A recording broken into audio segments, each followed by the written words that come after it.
नमस्कार. ही कचोरी पहा ना, अगदी पुरीसारखी टम्म फुगलेली आहे. अजिबात तेलात कुठेही फुटलेली नाही, सारण बाहेर आलेलं नाही. आणि ना कचोरीला पहा ना, अगदी वरती हलके-हलके लेयर्स देखील पडलेले आहेत. जेव्हा असे कचोरीला लेयर्स पडतात ना, तेव्हा समजावं आपल्याला अगदी छान अशी कचोरी जमलेली आहे. आता कचोरी एकदम स्वादिष्ट आणि चटपटीत तयार होण्यासाठी सारण जे आहे ना, ते चांगलं जमलं पाहिजे. त्यासोबतच कचोरी अजिबात तेलामध्ये न फुटावी, सारण बाहेर नको यायला. त्यामुळे जे कचोरीचं पीठ असतं ना, ते अगदी व्यवस्थित मळायला हवं. मस्त असं मऊ लुसलुशीत पीठ मळण्यासाठी 1-2 मी खास ट्रिक देखील सांगितलेल्या आहेत. आता ही कचोरी जी आहे ना, 2-3 दिवस मस्त अशी टिकते, अजिबात खराब होत नाही. आता बाजारामध्ये भरपूर सारा ताजा हिरवा मटार आलेला आहे. ताज्या हिरव्या मटारची अशा पद्धतीने एकदा कचोरी नक्की करून पहा. आज आपण भरपूर सारण घालून ही कचोरी तयार केलेली असल्यामुळे एकदम मस्त अशी चविष्ट तयार झालेली आहे. मस्त अशी खस्ता आणि खुसखुशीत तयार झालेली आहे. चला तर वेळ न वाया घालवता रेसिपीला सुरुवात करूयात. जर तुम्हाला माझ्या रेसिपीज आवडत असतील तर चॅनलला जरूर सबस्क्राईब करा. त्यासोबतच नवनवीन रेसिपीच्या अपडेटसाठी बेल आयकॉन देखील प्रेस करा. आणि हो, तुम्ही ही कचोरी ना सकाळी जरी बनवली आणि संध्याकाळी जरी खायला गेलात ना, तरी आहे तशीच मस्त अशी खस्ता आणि खुसखुशीत राहते, अजिबात नरम पडत नाहीत. मटार कचोरी तयार करण्यासाठी सर्वात आधी आपण पीठ भिजवून घेणार आहोत. त्यासाठी एका मोठ्या मिक्सिंग बाउलमध्ये 2 वाटी स्वच्छ चाळून घेतलेला मैदा काढून घ्यायचा आहे. लगेचच एक मोठा चमचा ओवा घ्यायचा आहे. हातावरती चांगला क्रश करून घालायचा आहे, म्हणजे ओव्याचा स्वाद पिठामध्ये अगदी मस्त असे उतरेल. लगेचच चवीनुसार मीठ देखील घालायचं आहे. आता ज्या वाटीने आपण मैदा मोजून घेतला, अगदी सेम त्याच वाटीने मोजून पाव वाटी कच्चं तेल घालायचं आहे. लक्षात ठेवा, तेल गरम करायचं नाही, कच्चंच घालायचं आहे. म्हणजे कसं तुमची जी कचोरी आहे ती मस्त अशी खस्ता आणि खुसखुशीत तयार होईल. तेल जास्तीचं सुद्धा घालायचं नाही किंवा कमी घालायचं नाही. जास्तीचं तेल जर घातलं ना, तर तुमची कचोरी भरपूर तेल पिऊ शकते. म्हणून 2 वाटी मैद्यासाठी पाव वाटी तेल घ्या, अगदी परफेक्ट प्रमाण आहे. आता हे घातलेलं पाव वाटी तेल मैद्याला चांगलं असं चोळून घ्यायचं आहे. आता लागेल तसं अगदी थोडं थोडं पाणी घालायचं आहे आणि मस्त असं मऊसूत पीठ भिजवून घ्यायचं आहे. कचोरीसाठी नेहमी एकदम नरम पीठ मळायचं असतं, अजिबात कडक वगैरे ठेवायचं नाही. आपण नॉर्मली चपातीसाठी ज्याप्रमाणे पीठ भिजवतो ना, म्हणजे चपाती किंवा पुरणपोळी तयार करण्यासाठी ज्याप्रमाणे मऊसूत असं पीठ भिजवतो, त्याचप्रमाणे पीठ भिजवून घ्यायचं आहे. आता मी या ठिकाणी पूर्णपणे 2 वाटी मैदा वापरलेला आहे. तुम्हाला जर मैदा चालत नसेल तर मैद्याच्या ऐवजी पूर्णपणे 2 वाटी गव्हाचं पीठसुद्धा वापरू शकता. पण जर गव्हाचं पीठ वापरणार असाल ना, तर 2 वाटी गव्हाच्या पिठासाठी साधारणतः आपल्याला पाव वाटी बारीक रवा वापरायचा आहे. म्हणजे कसं कचोरी मस्त अशी टम्म फुगते आणि मस्त अशी खस्ता तयार होते. अशा प्रकारे लागेल तसं थोडं थोडं पाणी घालून मस्त असं नरम पीठ भिजवून घेतलेलं आहे. आता झाकण ठेवून अर्धा तास तरी आपल्याला हे पीठ जे आहे ते भिजत ठेवायचं आहे. हे मॅन्डेटरीच आहे, तुम्हाला हे पीठ भिजवायलाच ठेवायचं आहे, तेव्हाच तुमची कचोरी मस्त अशी तयार होणार आहे. आता आपण पीठ भिजते तोपर्यंत आपण कचोरीसाठी लागणारं सारण तयार करून घेऊयात. त्यासाठी मी या ठिकाणी 1 वाटी ताजा हिरवा वाटाणा म्हणजेच मटार घेतलेला आहे. आता बाजारामध्ये भरपूर मटार यायला सुरुवात झालेली आहे, त्यामुळे असं मटार आणून एकदा कचोरी नक्की तयार करा. हे पहा, आता हा जो मटार आहे ना, मी तो चॉपरमध्ये बारीक करून घेणार आहे, थोडासा असा ओबडधोबड. जर तुमच्याकडे असं चॉपर नसेल ना, तर तुम्ही सरळ हा 1 वाटी घेतलेला मटार मिक्सरला लावा. मिक्सर बंद चालू करून एकदम बारीक अशी पेस्ट तयार न करता थोडासा ओबडधोबड बारीक करून घ्यायचा आहे. अशा प्रकारे चॉपरमध्ये थोडंसं ओबडधोबडच मटार बारीक करून घेतलेला आहे. आता हा मटार बारीक करायच्या आधी मी उकडवून किंवा बॉईल वगैरे करून अजिबात घेतला नव्हता. असा कच्चाच बारीक केलेला आहे, कच्चाच बारीक करायचा, बॉईल वगैरे करायची अजिबात आवश्यकता नाही. आता आपण कचोरीसाठी एक चविष्ट असं वाटण तयार करून घेणार आहोत. त्यासाठी 5 ते 6 हिरव्या मिरच्या, 4-5 आल्याचे तुकडे, 10 ते 12 लसणाच्या पाकळ्या, 1 चमचा जिरं, 2 चमचे बडीशेप, थोडीशी कोथिंबीर आणि कोथिंबीरच्या काड्यासुद्धा घेतलेल्या आहेत आणि 10 ते 12 काळी मिरी घेतलेली आहे. आता हे घेतलेले सर्व कोरडे जिन्नस आहेत ना, ते छोट्या मिक्सरच्या भांड्यामध्ये घालायचं आहे. पाणी वगैरे अजिबात न घालता छान असं बारीक वाटण वाटून घ्यायचं आहे. असं वाटण तयार करून जर तुम्ही कचोरी तयार केली टाकली ना एकदम स्वादिष्ट अशी कचोरी तयार होते। हे पहा, अशा प्रकारे मी वाटण तयार करून घेतलेलं आहे। आता आपण लगेचच फोडणी देणार आहोत। त्यासाठी एक मोठी कढई घेतलेली आहे। कढईमध्ये साधारणतः 4 ते 5 चमचे तेल घालायचं आहे। तेल चांगलं गरम झालं की लगेचच पुन्हा आपल्याला यामध्ये अर्धा चमचा बडीशेप आणि अर्धा चमचा जिरं घालायचे आहेत। आपण वाटणामध्ये जिरे बडीशेप घातलेच होते, पण तेलामध्ये फोडणीमध्ये सुद्धा पुन्हा घालायचं, म्हणजे कसं कचोरी खाताना ना खूप छान लागते। एकदा अशा प्रकारे कचोरी नक्की करून पहा। आता असं बडीशेप आणि जिरे छान असे फुलले ना की लगेचच आपण जे मिरचीचं वाटण तयार करून घेतलं होतं ना, ते सर्व वाटण घालायचं आहे आणि वाटण तेलामध्ये अगदी 1 ते 2 सेकंद मस्त असं कमी गॅसवरती परतून घ्यायचं आहे। असं वाटण घालून ही कचोरी तयार केल्यामुळे ना खूपच स्वादिष्ट अशी आपली कचोरी तयार होणार आहे। हे पहा, अशा प्रकारे मी वाटण थोडंसं असं परतवून घेतलेलं आहे। आता यामध्ये लगेचच आपल्याला पाव चमचा हिंग आणि अर्धा चमचा हळदी पावडर घालायची आहे। हळद आणि हिंगसुद्धा अगदी व्यवस्थित वाटणासोबत परतून घेऊयात। आता आपल्या कचोरीला ना एकदम मस्त अशी बाइंडिंग यावी आणि त्यासोबतच ना खमंगपणा यावा ना, त्यामुळे आपला जो पोहे खाण्याचा चमचा असतो ना, त्या चमच्याने साधारणतः 4 चमचे आपल्याला या स्टफिंग तयार करताना बेसन पीठ ॲड करायचं आहे। फक्त 4च चमचे करायचं। आता हे घातलेलं बेसन पीठसुद्धा वाटण्यासोबत अगदी कमी गॅसवरती आपल्याला खमंग असं भाजून घ्यायचं आहे। गॅसची फ्लेम कुठेही मोठी किंवा मध्यम ठेवायची नाही, अगदी कमी आचेवरती साधारणतः 2 मिनटं तरी आपल्याला हे भाजून घ्यायचं आहे। असं बेसन पीठ घातल्यामुळे कचोरीच्या सारणाला बाइंडिंग येतं आणि कचोरीना खायला खूप अजून स्वादिष्ट लागते, एकदम अशी खमंग तयार होते। बेसन पीठ देखील वाटणासोबत चांगलं असं परतून घेतलेलं आहे। आता आपण जो मटार ओबडधोबड चॉपरमध्ये बारीक करून घेतला होता ना, तो सर्व मटार या स्टेजला घालायचा आहे। हे पहा, या पद्धतीने। आता मी या ठिकाणी ना मध्यम आकाराचे 2 बटाटे उकडवून घेतलेले आहेत। ते बटाटे देखील मॅश करून असे घालायचं आहे। हाताने चांगले असे चुरून घाला। अशी मटारची कचोरी तयार करताना ना 2 बटाटे आवर्जून घाला, खरंच खूप छान कचोरी तयार होते, एकदम स्वादिष्ट अशी लागते। हे पहा, अशा प्रकारे 2 बटाटे देखील मी कुस्करून घातलेले आहेत। आता आपण काही मसाले ॲड करणार आहोत। त्यामध्ये 1 मोठा चमचा धना पावडर घालायची आहे। लगेचच अर्धा चमचा आमचूर पावडर घालायची आहे। आमचूर पावडर आवर्जून घाला, त्यामुळे कचोरी खूप स्वादिष्ट अशी तयार होते, चटपटीत लागते। त्यासोबतच एकदम छोटा अर्धा चमचा लाल तिखट घालायचा आहे, प्लेन लाल तिखट घालायचं।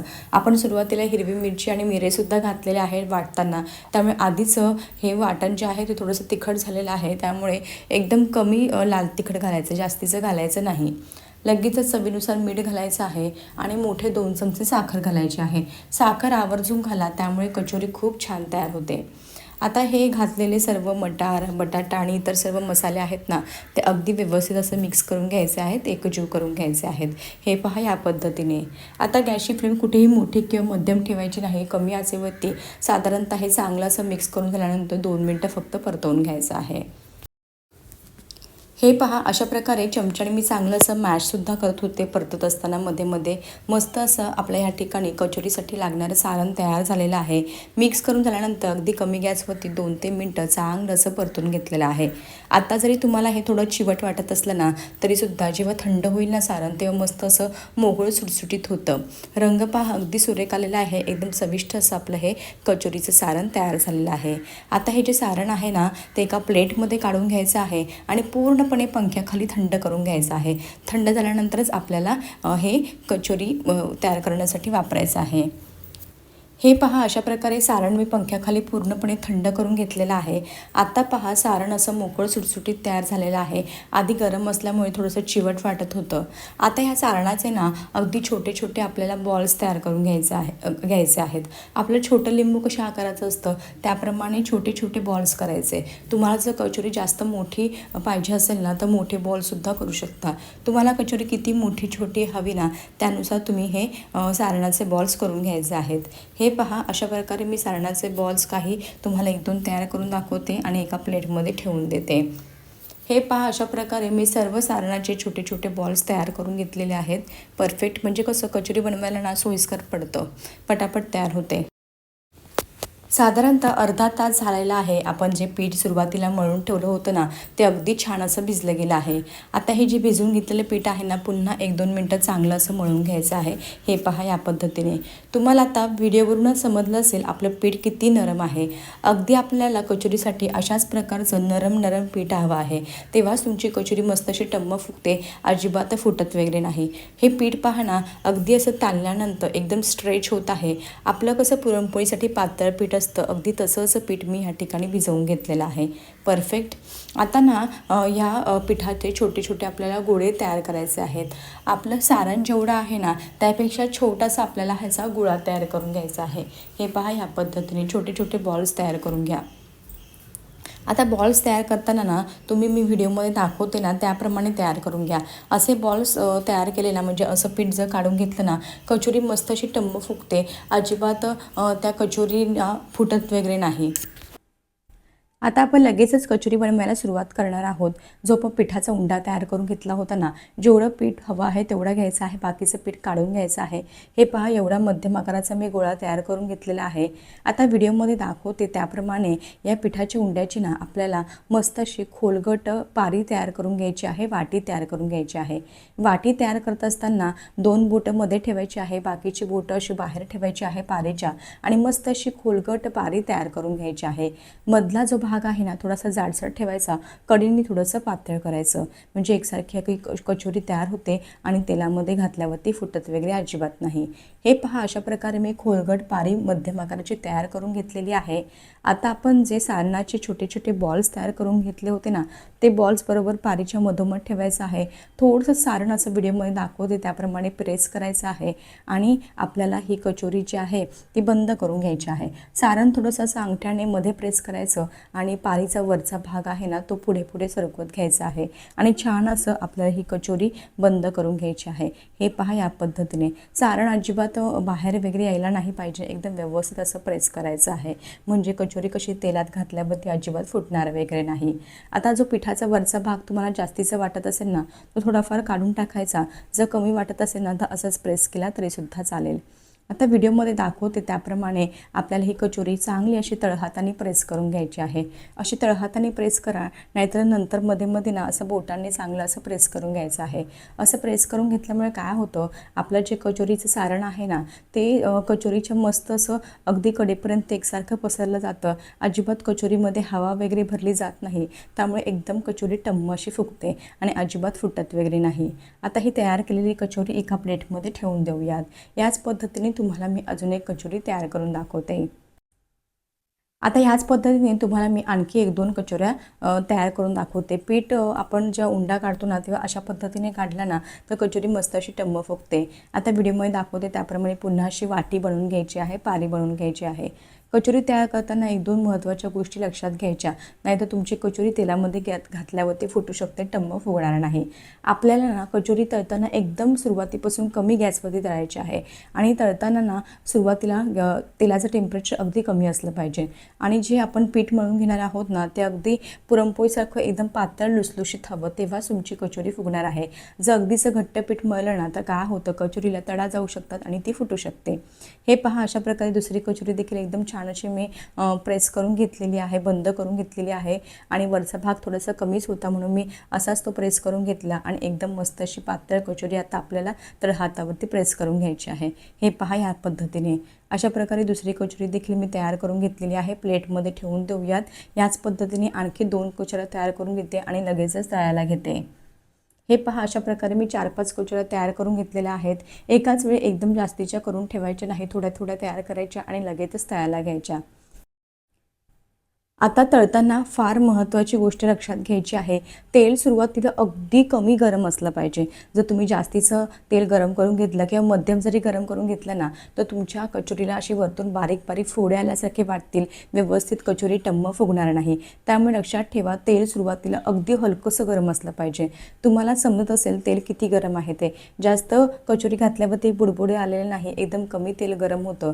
आता गॅसची फ्लेम आहे ना अगदी कमी करायची. सुरुवातीपासून अगदी शेवटपर्यंत आपल्याला कमी आचेवरतीच ही कचोरी तळून घ्यायची आहे. सुरुवातीची 2-3 मिनटं किंवा साधारणतः एक 4-5 मिनटं तरी आपल्याला कमी गॅस ठेवायचा आहे. नंतर आपल्याला मध्यम ते कमी गॅसवरती अंदाज घेत ही कचोरी तळून घ्यायची आहे. जर तुम्ही सुरुवातीपासून मोठ्या किंवा छोट्या गॅसवरती ही कचोरी तळून घेतली ना, तर तुमची कचोरी अजिबात टम्म फुगणार नाही. जेव्हा कमी गॅसवरती तळून घेणार ना, तेव्हा काय होतं, कचोरीचा आतला एक ना एक लेयर असतो ना, तो तळला जातो. त्यामुळेच कचोरी मस्त अशी टम्म फुगते आणि मस्त अशी खस्ता तयार होते. हे पहा, मी एका वेळी 4 कचोऱ्या तळून घेणार आहे. आता कचोरी अशी हलकी आपल्याला झाऱ्याला किंवा चमच्याला कडक जाणवली ना, की लगेचच कचोरीची बाजू बदली करून घ्यायची आहे आणि मस्त अशी हलक्याशा सोनेरी रंगावरती टम्म फुगेपर्यंत आपल्याला ही कचोरी तळून घ्यायची आहे. तुम्ही आत्ता पहा, कचोरी अगदी प्लेन सपाट वाटत आहे, पण पहा ना, काही वेळाने कचोरी मस्त अशी पुरीसारखी टम्म फुगणार आहे. एकदम खस्ता अशी तयार होणार आहे. गॅसची फ्लेम अगदी कमी आहे. कमी आचेवरतीच आपल्याला ही कचोरी काही वेळ म्हणजे साधारणतः एक 3-4 मिनटं तरी कमी आचेवरतीच तळायची आहे. साधारणतः एक 4 ते 5 मिनटं मी कमी आचेवरती सुरुवातीपासून ही कचोरी तळून घेतली. आत्ता पहा ना, कचोरी एकदम मस्त अशी पुरीसारखी टम्म फुगलेली आहे. अजून तरी तळायची फार बाकी आहे. अजून साधारणतः आणखी 3-4 मिनटं आपल्याला ही कचोरी तळायला लागणार आहे.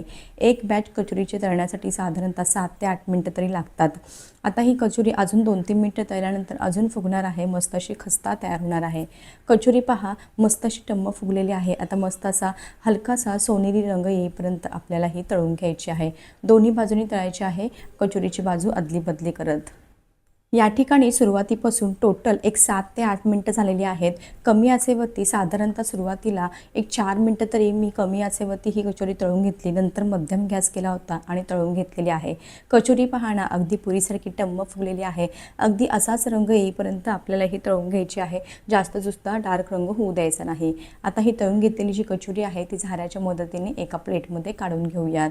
पहा ना, किती छान फुगलेली आहे आणि विशेष म्हणजे ना, अजिबात तेलकट झालेली नाही.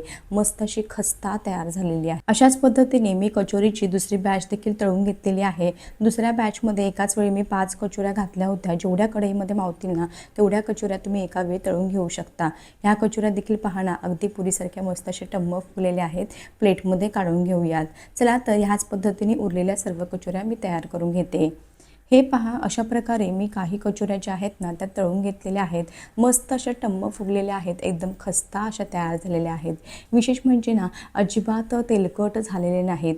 व्हिडिओमध्ये सांगितलेल्या सर्व टिप्स आणि ट्रिक्स वापरून जर तुम्ही ही कचोरी तयार केली ना, एकदम मस्त अशी तयार होईल. एकदम पुरीसारखी टम्म फुगेल. आपली एकही कचोरी तेलात घातल्यावरती फुटलेली नाही. मस्त अशी टम्म फुगून तयार झालेली होती.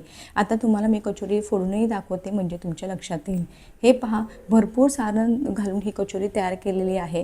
एकदम मटारची कचोरी आहे, त्यामुळे एकदम पौष्टिक आहे. जर तुम्हाला मैदा वापरायचा नसेल तर पूर्णपणे गव्हाचं पीठ वापरायचं. फक्त 4-5 चमचे बारीक रवा वापरायचा, म्हणजे मस्त अशी खुसखुशीत तयार होते. कशी वाटली तुम्हाला माझी आजची रेसिपी? आवडली असेल तर एकदा ही मटारची कचोरी जरूर करून पहा. बाजारामध्ये भरपूर मटार यायला सुरुवात झालेली आहे. रेसिपी आवडली असेल तर जरूर करून पहा. कशी झाली मला कमेंट बॉक्समध्ये सांगायला मात्र विसरू नका. असेच भेटूया एका नवीन आणि सोप्या रेसिपीसोबत. तोपर्यंत मस्त खा आणि हेल्दी राहा.